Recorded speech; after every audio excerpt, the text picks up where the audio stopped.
नमस्ते, आप सभी का हमारी चैनल पर स्वागत है। हमारी सीरीज शरद पूर्णिमा के भाग 4 में आज हम जानेंगे शरद पूर्णिमा व्रत कथाओं के बारे में। जिस भी भक्तों ने आज व्रत किया है उनके लिए ये कथा सुनना अनिवार्य है। सारे काम समाप्त कर माँ लक्ष्मी के समक्ष बैठकर अपने हाथ में 13 गेहूं के दाने लेकर इन व्रत कथाओं का श्रवण करने से माँ लक्ष्मी का आशीर्वाद आप पर सदा रहेगा। पौराणिक कथाओं के अनुसार समुद्र मंथन के समय चंद्रदेव की उत्पत्ति हुई। वे उस समय पृथ्वी से सबसे नजदीक थे और इसीलिए उनका गुरुत्वाकर्षण असंतुलित हो गया। तभी महादेव ने उन्हें अपने मस्तक पर धारण किया और महादेव का नया नाम, नया स्वरूप हुआ चंद्रशेखर महादेव। इसके अलावा एक पौराणिक कथा के अनुसार माँ शक्ति की 9 स्वरूप में से एक माँ चंद्रघंटा ने भी अपने शीश पर घंटे के आकार का चंद्र धारण किया है, जिससे इनका नाम चंद्रघंटा हुआ। उन्हें भी इस दिन पूजा जाता है। शरद पूर्णिमा पर चंद्रघंटा माता की कथा सुनने से माँ लक्ष्मी आपको विशेष आशीर्वाद देती है। इनकी पूरी कथा हमने अपने चैनल पे अपलोड की है, जिसका लिंक आपको डिस्क्रिप्शन बॉक्स में मिल जाएगा। इसके अलावा एक और कथा है। द्वापर युग में श्री कृष्ण रासलीला रचते थे। उस समय एक रात्रि उन्होंने ऐसी महारासलीला रची कि स्वयं महादेव भी वहां आने से स्वयं को रोक न पाए। उस दिव्य रासलीला की बात ही अलग थी।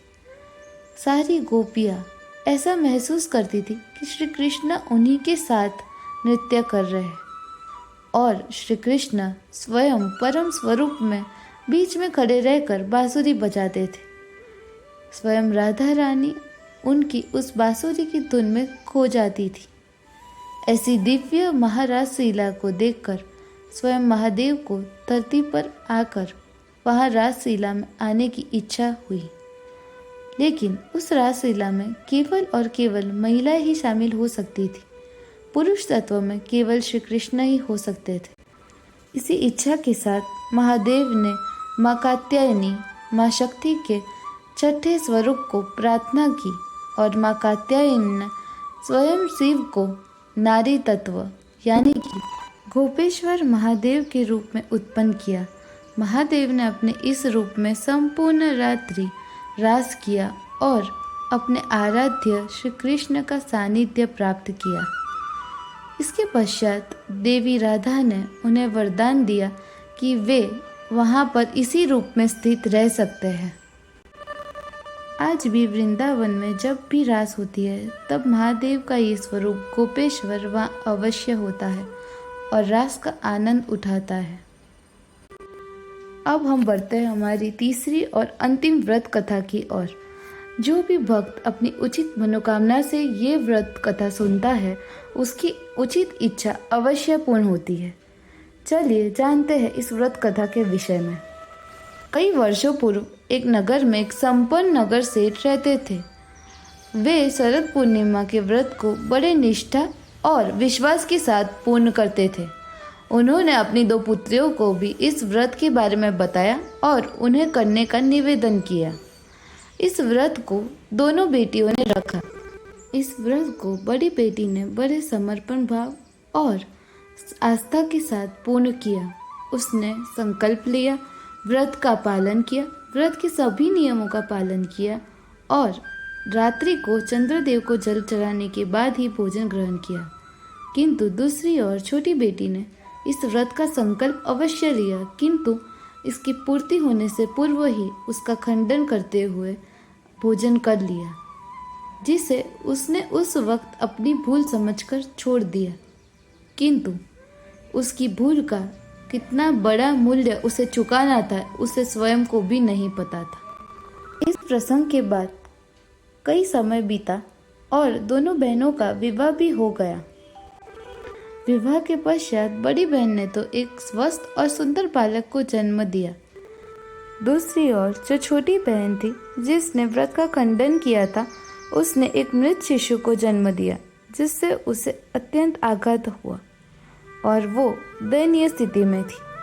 तब उसके पिता एक ऋषि से मिले अपनी पुत्री की समस्या बताई और उसका निवारण करने हेतु निवेदन किया। तब ऋषि मुनि ने कहा, जिस व्रत के खंडन से समस्या उत्पन्न हुई है, उसी व्रत को पूर्ण करने से इस समस्या का हल हो सकता है। इसलिए छोटी बेटी ने पूर्ण निष्ठा भाव से शरद पूर्णिमा का व्रत रखा और इस बार इसे पूर्ण किया। थोड़े समय पश्चात शरद पूर्णिमा के दिन ही वो छोटी बेटी गर्भवती थी और उसे उस दिन पुत्र रत्न की प्राप्ति भी हुई। किंतु पुनः नियति का खेल ऐसा रचा कि वो पुत्र भी मृत पैदा हुआ। इस बार वो छोटी बेटी अपनी सारी उम्मीदों को खोकर शोक और वियोग की नदी में डूब चुकी थी। माँ लक्ष्मी भी एक माँ ही है। वो अपनी संतानों को, अपने भक्तों को दुखी नहीं देख सकती। इस बार उस पुत्री ने शरद पूर्णिमा को पूर्ण व्रत कर माँ के इस व्रत को संपन्न किया था। इसीलिए इसके फलस्वरूप माता ने उसे पुत्र को पुनः जीवन दान दिया। उस दिन भी शरद पूर्णिमा ही थी, इसीलिए चंद्रदेव ने भी उन्हें आशीर्वाद दिया और अपनी अमृतमय किरणें उस खीर में डाली जो उन्होंने अपने व्रत के समय उन्हें चढ़ाई थी। ऐसे तनाव भरे माहौल में भी उस बड़ी बेटी को शरद पूर्णिमा के व्रत पर पूर्ण आस्था और विश्वास था। इसीलिए वो उस अमृतमय खीर को उस बालक को खिलाने के लिए लाई। जैसे उस बड़ी बेटी ने खीर का निवाला उस बालक को खिलाने के लिए उसके मुंह तक लाया, वैसे ही उस बालक के तन में प्राणवायु संचारित होने लगी और वो बालक पुनः जीवित हो गया। माता की ही कृपा से उस छोटी बेटी को भी एक स्वस्थ और सुंदर बालक की प्राप्ति हुई। इसीलिए जो भी भक्त इस संपूर्ण कथा को पूर्ण श्रद्धा भाव और निष्ठा से सुनेगा, उसकी भी मनोकामना अवश्य पूर्ण होगी। मिलते हैं इस सीरीज के नेक्स्ट भाग में, जहाँ हम साइंटिफिक फैक्ट्स को शरद पूर्णिमा के साथ जोड़कर वैज्ञानिक दृष्टिकोण से शरद पूर्णिमा को देखेंगे। मिलते हैं नेक्स्ट भाग में। अगर आप हमारे चैनल पर नए हैं तो इस चैनल को सब्सक्राइब कीजिए और अगर ये वीडियो पसंद आया हो तो दूसरों के साथ शेयर अवश्य कीजिए। इस व्रत कथा को पूर्ण ध्यान से अवश्य सुनिएगा।